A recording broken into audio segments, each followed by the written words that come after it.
Reginald F. Lewis was born on December 7th, 1942, in an African American working class neighborhood in Baltimore. He was raised by his mother and grandparents, who emphasized discipline, education, and strong moral values. From a young age, Lewis displayed a unique sense of leadership and confidence. At just 10 years old, he began working odd jobs, and by his teens, he was already envisioning a successful future beyond the limits society tried to impose on young black men at the time. His early experiences instilled in him a powerful work ethic and self-discipline. He attended Virginia State University on a football scholarship where he majored in political science. A sports injury ended his athletic career earlier, but that pivot turned out to be a blessing in disguise. He devoted himself fully to academics and extracurricular leadership roles as well. After graduating in 1965, Lewis was accepted into Harvard Law School in a highly unconventional way. This unconventional way was without submitting a formal application. His outstanding performance in a summer program for promising minority students had impressed the admissions committee so much that they offered him a place on merit alone.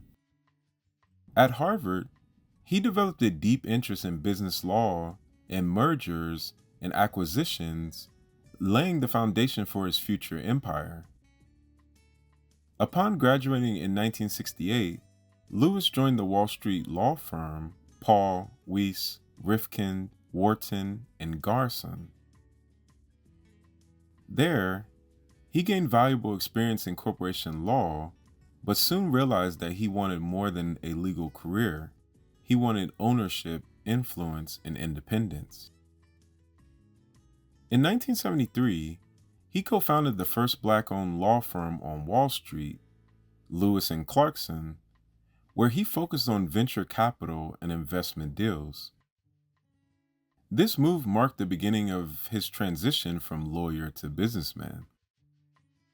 In 1983, Lewis founded TLC Group, LP, a private equity firm focused on acquiring underperforming companies with growth potential. His first major acquisition was McCall Partner Company, a struggling sewing pattern manufacturer. He purchased it for $22.5 million in leveraged buyout and turned the company around through strategic cost-cutting, operational improvements, and marketing. Within a few years, he sold McCall for $65 million, generating one of the most impressive returns on investment for the era reported 90-1. Lewis's most notable achievement came in 1987 with the acquisition of the Patrice International Foods from Patrice Companies. The $985 million leveraged buyout was the largest offshore transaction ever led by an American at the time, and certainly the largest by an African American. Lewis would rename the company TLC Patrice International Holdings, Inc. He would run it as the chairman and CEO. Under his leadership, TLC Patrice operated 64 companies in 34 countries, with annual revenues exceeding $1.8 billion by the year 1992. The company had operations across Europe, Asia, and Latin America, selling snacks, beverages, and grocery products. Lewis's business acumen and global vision made TLC Patrice the first black-owned multinational conglomeration. What set Lewis apart was not only his intelligence and ambition, but also his boldness in navigating the financial world, a space with few role models or allies for African Americans at the time. He believed in self-reliance and discipline and frequently encouraged Black entrepreneurs to think bigger and better and learned the rules of business and finance inside out. In addition to his business accomplishments, Lewis was a dedicated philanthropist. He established the Lewis Foundation, through which he donated millions to education, cultural institutions, and minority-focused initiatives.